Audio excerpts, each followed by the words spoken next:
Welcome back to Reading with Isa. The Jungle Book. Long ago, deep in the jungles of India, there lived a wise black panther named Bagheera. One day, as Bagheera walked along the river, he saw something surprising, a baby. It was lying in a boat that had crashed onto shore. "Why, it's a man cub," the panther said to himself. Bagheera took the child to the den of a nearby wolf family. The mother had just had pups, and Bagheera hoped she would take care of the man cub. The panther placed the baby near the den and stepped away. After a few quick sniffs, the mother wolf accepted the boy and named him Mowgli. For 10 years, Mowgli lived with the wolves and was very happy. He loved his family, and he was a favorite among the other jungle animals. But there was one jungle creature who did not like Mowgli. It was Shere Khan, a strong and cunning tiger. He had just returned to that part of the jungle. Shere Khan feared nothing but man's gun and man's fire. He had heard of the young man cub and believed that Mowgli would grow up to be a hunter. Shere Khan wanted to make sure that did not happen. One night, the wolf elders met at Council Rock to discuss the tiger's return. "He will surely kill the boy," Akela, the wolf leader, told the council. Then he announced that Mowgli would have to leave the jungle. When Bagheera heard the decision, he offered to help. "I know a man village where he'll be safe," he told the wolves. "So be it," Akela said. "There is no time to lose." Bagheera and Mowgli started out on their journey. "We'll spend the night here," the panther said after a while. The pair settled down to sleep on a tree branch. They were both very tired and drifted off to sleep quickly. Just then, Kaa, the snake, appeared. He thought Mowgli would make a tasty treat. Using his hypnotic eyes, Kaa put Mowgli in a trance. Then he wrapped the man cub in his coils. Bagheera awoke and saw what was happening. He quickly jumped up and hit the snake on the head. Smack! With a bruised head and an empty belly, Kaa slithered away. Mowgli was safe, for now. The next morning, Mowgli and Bagheera were awakened by a loud rumbling and shaking. "A parade!" Mowgli shouted. He swung down from the tree to get a better look. It was a parade of elephants. Colonel Hati, their leader, was in the front, giving orders and keeping everyone in line.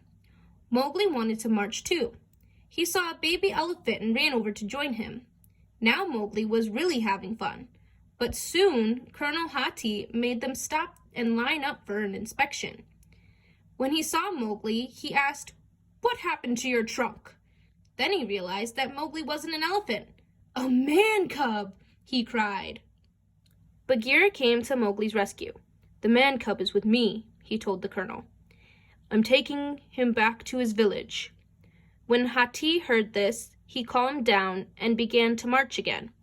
After the elephants left, Bagheera told Mowgli they had to keep moving. But the man cub was having fun and didn't want to leave the jungle. "Then from now on, you're on your own," the panther told him. Mowgli walked off and soon met a fun-loving bear named Baloo. They played together, sang together, and ate bananas and coconuts all day long. Later, the two new friends floated down the river. Suddenly, a group of monkeys swooped down and picked Mowgli up. "Give me back the man cub!" shouted Baloo.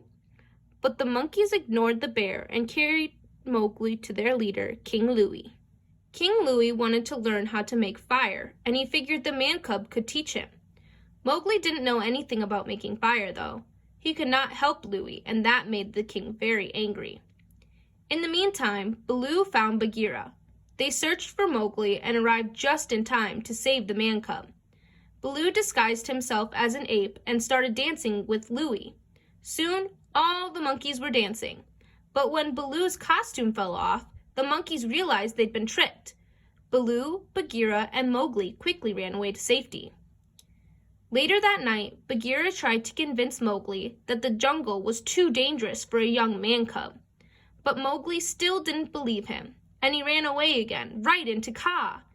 The snake was just about to make Mowgli into a snack when Shere Khan interrupted. While Kaa and the tiger talked, Mowgli escaped and ran deep into the jungle.